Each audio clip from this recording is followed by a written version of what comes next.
नमस्कार मंडळी, मी आहे तुमच्यासोबत नरसिंग भोरे, आरोग्य दूत न्यूज.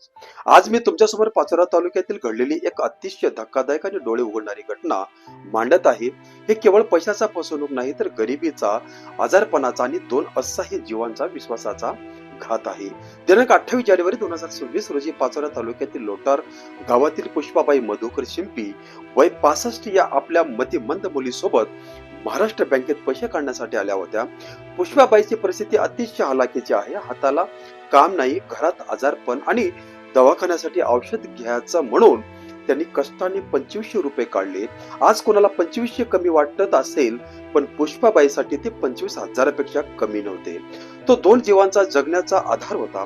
पैसे काढल्यानंतर बँकेच्या पायऱ्यावर उतरत असताना एक अनोळखी इसम त्यांच्या पाठीमागे आला. तो म्हणाला, वापस या, काम आहे. खेड्यातील साधी सुधी आजी सोबत मतिमंद मुलगी आणि समोर आत्मविश्वासात बोलणारा माणूस. आजींना वाटलं हा बँकेतला कर्मचारी असावा. त्यांनी पुढे सांगितलं, तुमच्या नोटावरचा नंबर लिहावा लागतील आणि त्यांच्या हातातून 2500 रुपये घेतले. यानंतर तो म्हणाला, आधार कार्डची झेरॉक्स काढून या. साध्या मनाच्या आजी झेरॉक्स काढायला गेल्या आणि तोपर्यंत तो इसम पैसे घेऊन गायब झाला. थरथरत्या आवाजात आजी सांगत होत्या, पैसे काढल्यानंतर आम्हाला दवाखान्यात जायचं होतं, गोळ्या घ्यायच्या होत्या. प्रेक्षकांनो, हा केवळ पैशाचा प्रश्न नाही, हा विश्वासाचा खून आहे. ही फसवणूक दुपारी 1 ते 1:30 दरम्यान महाराष्ट्र बँकेसमोरच घडली. यानंतर ते दोघी रडत रडत पाचोरा पोलीस स्टेशन मध्ये आल्या. यावेळी मी पत्रकार म्हणून स्वतः उपस्थित होतो. पोलिसांनी त्यांची तक्रार लिहून घेतली असून पोलीस निरीक्षक यांच्या मार्गदर्शनाखाली पोलीस अंमलदार गणेश कुमार आणि योगेश चोराला शोधून काढणं आता पोलिसांसाठी ही मोठं आव्हान ठरणार आहे.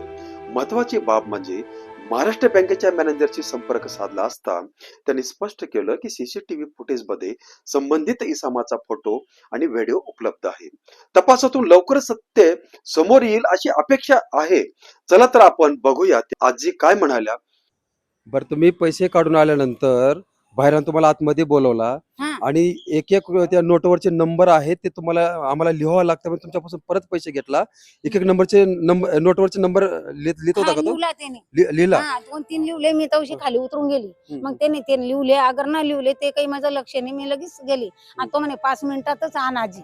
तर मी घाबरत गेली. म्हणजे तो नोटाचे नंबर लिहित असताना तुम्ही बाहेर गेले आणि पैसे तुम्ही त्याच्याकडे ठेवले आणि तुम्ही तोपर्यंत झेरॉक्स करायला तुम्हाला बाहेर पाठवला. आणि त्यांनी बळजबरी माझे अजून घेतले की आजी द्या. बरं, तुम्ही मध्ये आतमध्ये आल्यानंतर तो गायब झाला होता का? मध्ये होता? नाही, मध्ये नाही झाला तो. मी बाहेर गेले ना झेरॉक्स काढायला, लगेच मी जात नाही तवशी लगेच टांग टाकून चालू गेला.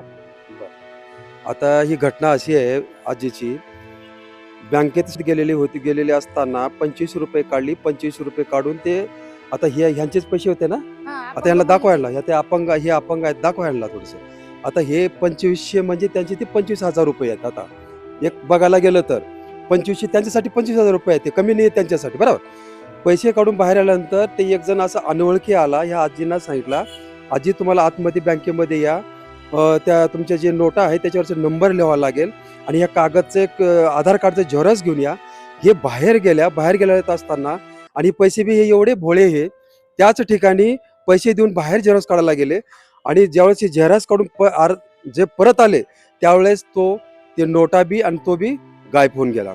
अशी परिस्थिती आहे. सर्वसामान्यांना ह्या बातमीमधून हेच सांगायचे आहे की जे असे भोळे येतात जातात. आता ही एक घटना घडलेली आहे, तर दुसऱ्याची घडू नये म्हणून हे आपल्यापर्यंत बातमी पोहोचायची आहे. आता पोलीस स्टेशन मध्ये आलेले ते दाखवा त्यांना. पोलीस स्टेशन हे पाचोरा इथं आलेले आहेत. या ठिकाणी नोंदवलं काय ठिकाणी? दादांनी नोंदवलं. बर, आता नोंदवलेलं आहे. आता हे स्टेट बँकेत जातील, त्या कॅमेरा चेक करतील, तो सापडेल न सापडेल ती पुढची घटना आहे. बघूया आपण.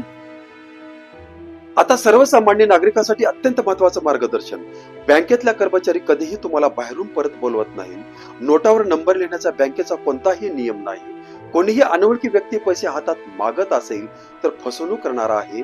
आधार कार्डची झेरॉक्स काढायला बाहेर पाठवणं हेही संशयास्पद आहे. शंका वाटतच थेट बँक काउंटरवर मॅनेजर किंवा पोलिसाकडे जा. विशेषतः वृद्ध महिला, अपंग किंवा मतिमंद असेल तर बँकेत जाताना शक्यतो ओळखीचा माणसाच्या सोबत ठेवावा. प्रेक्षकांना थोडी सावधगिरी मोठी फसवणूक टाळू शकते. ही बातमी दाखवण्याचा एकच उद्देश आहे. अजून एकही पुष्पापायी फसवू नये, अजून एकही गरीब असहाय्य माणूस अशा लबाडांच्या जाळ्यात अडकू नये. सावध राहा, सतर्क राहा. अनोळखी व्यक्तीवर कधीही विश्वास ठेवू नका. आरोग्य दूत न्यूज पाहण्यासाठी लाईक करा, शेअर करा, सबस्क्राईब करा. धन्यवाद.